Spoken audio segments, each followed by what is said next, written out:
Toyota Kirloskar motor ಎಂಪ್ಲಾಯೀಸ್ಗಳು ನಮ್ಮ company management 12 ದಿನದಿಂದ lockout declare ಮಾಡಿದ್ರು. ಕಳೆದ 2 ದಿನದಿಂದ ಸರ್ಕಾರ ಲಾಕೌಟ್ನ ನಿಷೇಧ ಮಾಡಿ ಆದೇಶ ಹೊರಡಿಸಿದೆ. ಅದೇ ಪ್ರಕಾರ ನಾವಿವತ್ತು ಎಲ್ಲರೂ ನಮ್ಮ ಎಂಪ್ಲಾಯೀಸ್ ಎಲ್ಲರೂ ಕಂಪನಿಗೆ ಕೆಲಸಕ್ಕೆ ಹೋಗಬೇಕು ಅಂತೇಳಿ ಗೇಟ್ ಹತ್ರ ಬಂದಿದ್ದೀವಿ. ಆದರೆ ನಮ್ಮ ಮ್ಯಾನೇಜ್ಮೆಂಟ್ ಅವರು ನಮ್ಮ ಕೆಲಸಕ್ಕೆ ಒಳಗಡೆ ಹೋಗೋದಕ್ಕೆ ಸರ್ಕಾರದ ಆದೇಶದ ಪ್ರಕಾರ ಕೂಡ ಒಳಗಡೆ ಬಿಡ್ತಾ ಇಲ್ಲ. ಲಾಕೌಟ್ ನಿಷೇಧ ಮಾಡಿ ಸರ್ಕಾರ ಆದೇಶ ಹೊರಡಿಸಿದ ಮೇಲೆ ಇವರು ಒಂದೆರಡು ಪ್ರಕಟಣೆಗಳನ್ನು ಹೊರಡಿಸಿದ್ದಾರೆ. ಅಂದರೆ ಸರ್ಕಾರದ ವಿರುದ್ಧವಾಗಿ, ಅಂದರೆ ಇವರೊಂದು ಪ್ರಕಟಣೆಯಲ್ಲಿ ಹೇಳ್ತಾರೆ, ನಾವು ಇನ್ನು ಮುಂದೆ ಕೋವಿಡ್ ಗೈಡ್ಲೈನ್ ಪ್ರಕಾರ ನಾವು ಯಾವುದೇ ರಜೆನ ಯಾವುದೇ ಎಂಪ್ಲಾಯೀಸಿಗೆ ಕೊಡೋದಿಲ್ಲ ಅಂತೇಳಿ ಒಂದು ಪ್ರಕಟಣೆನ ಹಾಕ್ತಾರೆ. ಈಗಾಗಲೇ ಸರ್ಕಾರ ಗೈಡ್ಲೈನ್ ಮಾಡಿದರೂ ಕೂಡ ಅದ್ರ ವಿರುದ್ಧವಾಗಿ ನಾವು ಯಾವುದೇ ಕೋವಿಡ್ ರಜೆ ಕೊಡೋಕ್ಕಾಗಲ್ಲ ಅಂತ ಒಂದು ಹಾಕ್ತಾರೆ.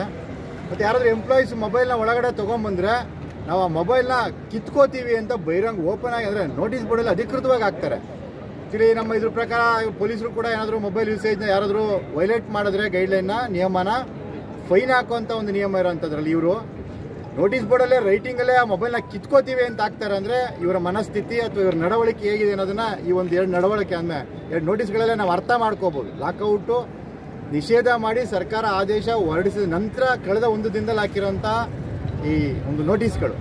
ಇದೇ ರೀತಿ ನಮಗೆ ಈ ಹಿಂದೆ ಹಲವಾರು ಶೋಷಣೆನ ನಮಗೆ ಎಲ್ಲ ಕಾನೂನು ಉಲ್ಲಂಘನೆ ಮಾಡಿದ್ದಾರೆ. ಈಗಲೂ ಕೂಡ ಅದ್ರ ಮುಂದುವರೆದ ಭಾಗವಾಗಿ ಸರ್ಕಾರ ಆದೇಶದ ವಿರುದ್ಧವಾಗಿ ನಮ್ಮನ್ನು ಕೆಲಸಕ್ಕೆ ಒಳಗಡೆ ಹೋಗೋದನ್ನು ತಡೀತಾ ಇದ್ದಾರೆ. ಹಾಗಾಗಿ ನಾವು ಈ ಮೂಲಕ ಸರ್ಕಾರದ ಗಮನಕ್ಕೆ ತರೋದಕ್ಕೆ ಬಯಸ್ತೀವಿ. ಕಾರ್ಮಿಕ ಮಂತ್ರಿಗಳು, ಮಾನ್ಯ ಮುಖ್ಯಮಂತ್ರಿಗಳು ಅಥವಾ ಸಂಬಂಧಪಟ್ಟ ಇಲಾಖೆ ಎಲ್ಲ ಅಧಿಕಾರಿಗಳು ಇದ್ರ ಕಡೆ ಗಮನ ಕೊಡಬೇಕು.